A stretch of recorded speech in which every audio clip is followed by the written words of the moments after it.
Could you introduce yourself? Hi, I'm Davide. I lead the AI team at the Ethereum Foundation. Cool. And what are you doing at NeurIPS? I'm here to meet with some fellow researchers and explore the latest trends and talk to people. And what is your focus in research right now at Ethereum? Yeah, so I lead a team of researchers, and we also engage with many ecosystem projects that are building on our platform. We are working on two main areas in AI. One is building the foundation for agentic economy and AIs to interact and cooperate with each other. So we're building some protocols for that. And then the other area is really focused around AI and security. People may be familiar. Ethereum secures a lot of assets, digital assets. And these assets are secured by effectively programs, which are called smart contracts. And it's very important for these programs to be secure. And AI is playing a big role in it, both from an attack perspective. Recently, there was this Anthropic study where they were able to automatically find hacks and actually exploit in a simulation these contracts for many millions of dollars. But this can also be used in a defensive way, right? So if we include LLMs in the process by which we develop and test smart contracts, then we can really combining these hard contracts and we can come up with the most secure protocols in the world. And that's what we're trying to do, right? To have the most secure platform. So in order to have the most secure platform, you have to have the best internal red teaming. You have to have the best internal aggression against your contracts. Yes, we need to have the best red teams. They don't need to be internal. There are actually many ways that we already collaborate with many different security companies that are working on Ethereum, both from technology startup companies and also institutional players, because right now all the main asset managers in the world are putting assets on the Ethereum blockchain, BlackRock in the US, JP Morgan, Citi. They are all looking to port their assets on the chain because it's more efficient to exchange value there. So the red teams, they don't need to be internal. There is many ways that we can collaborate with external team. And one exciting feature of Ethereum is that it's an open platform. The code is open source, and then the platform execution is also open source. So it's actually quite easy to have third-party auditors and third-party red teams just test there. Tell me more about once you found that vulnerability internally or externally, how do you actually go about trying to fix it? Oh yeah, so this is again, if it's in the development process, there is actually a long development. Another cool thing about Ethereum is that it's open platform and there is an open source governance. The style you can think about Linux operating system platform, but it's actually much more interesting from a governance perspective because there is so many teams that are building on it. Maybe one example you can think, let's say that you have a foundation model.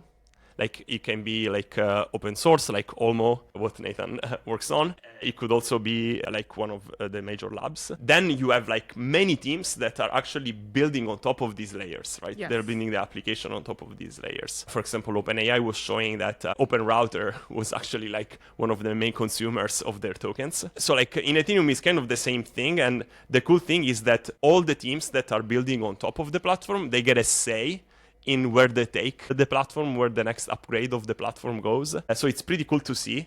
There is also a lot of politics involved. So it's quite interesting. It's quite fun if you like those things. But yeah, I think the reason why it could be important for AI in the future is because it's really a large scale experiment in open source governance of a platform, which is much more inclusive. That my background is also in AI, in big tech, is much more inclusive than that model. What do you think is the biggest risk? I mean, obviously everyone loves open source, but it must be some difficulty as well in managing it. Yeah, I'd say that in terms of governance process, actually you achieve robustness and resiliency.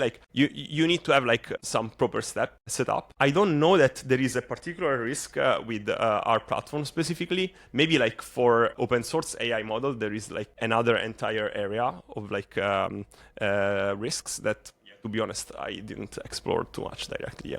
I see. And going back to, you first talked about having multi-agent interactions. Can you tell me more about that? Yeah, this is a very exciting area. So essentially, the work we are doing is focused around decentralized AI coordination. The AIs, the agents, could be very well centralized is specific service that is offered by one of the major labs, AI startups, etc.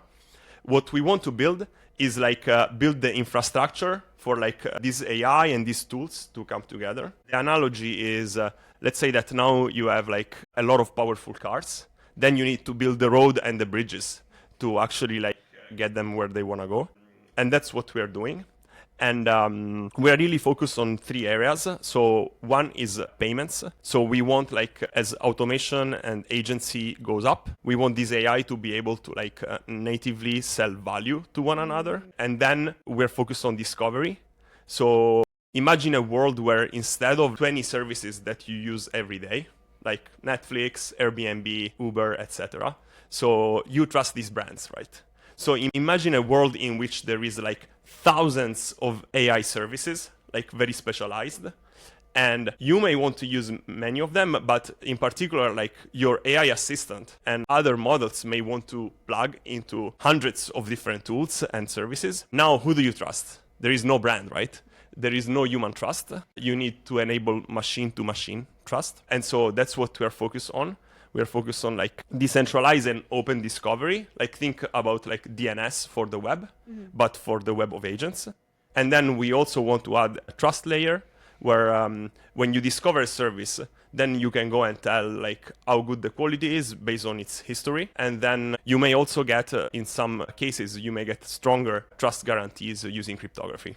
Okay, that's very fascinating. Are these the only 2 components that you're really looking at, like history and cryptography? Yeah. So for the payment side of things, there is a protocol for web payments that is actually gaining a lot of adoption. It's almost like the equivalent of MCP in the like digital asset world. It was originally developed by some engineering team at Coinbase, but now they are getting their own foundation together with the Linux Foundation. So it's becoming like credibly neutral protocol. And then on discovery and trust, we have a proposal like to extend the Ethereum protocol with the new standard. And this is actually being adopted now by all the main blockchains, like even beyond Ethereum. And maybe one other thing is that why this thing is important now.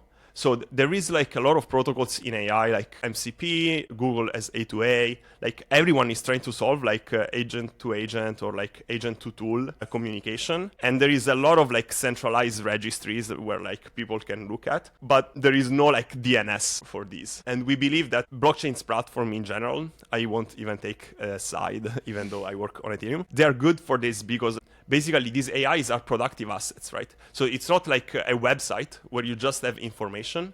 No, like you perform action that have economic value. So like you want a platform where you are able to like natively send value and money to one another. So you think that the advance of agentic AI capabilities is going to probably bring more economic activity and more people onto the blockchain? Yes, that's my view. Yeah, for sure. Because like we are already seeing that it's the cheapest way to like send value to one another. If you wanna, for example, if you wanna buy some compute for inference, right? The way you buy it as a human is you need a subscription, like $200 per month. On the blockchain, you can send like microtransactions, and actually like you can buy tokens for like a single query and like transferring some money like only costs like fraction of a cent. One example is if you have like a Visa, for example, I cannot buy from you something that is like a cost like 1 cent. Or even like a tenth of a cent is impossible. Yeah. But like even 1 cent is not really feasible because I need to pay like $2 in fees. So like on Ethereum layer 2s, you only pay like fraction of a cent in fees.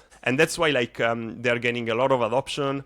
That's why also Stripe, which is the main payment platform, building a chain. I didn't know that. Okay. Wow.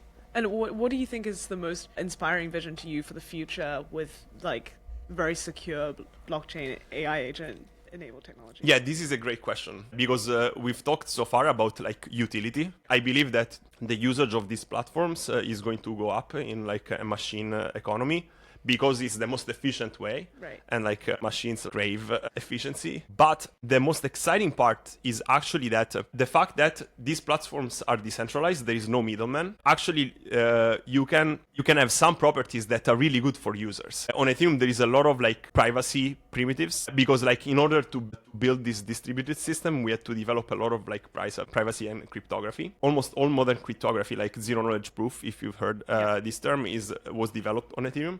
So you can actually use these tools to actually protect user data, which is the valuable asset in the age of AI, and maybe like make your personal context portable between different models. So essentially, like you keep your memory, probably like a lot of tools that are able to keep the AI assistants that are closer to you more aligned with your interests, without leaking value to like these big and external platforms. So like I'm really excited about in the short term, of course, like these platforms are gonna be useful and they're gonna serve like every AI use case.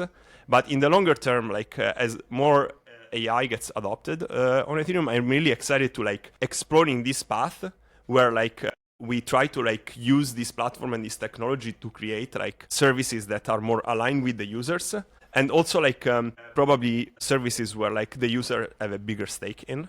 Yeah, that makes a lot of sense. Cool. All right. Okay, well, great. We'd love to see you there. Thank you, guys. All right. Thank you so much.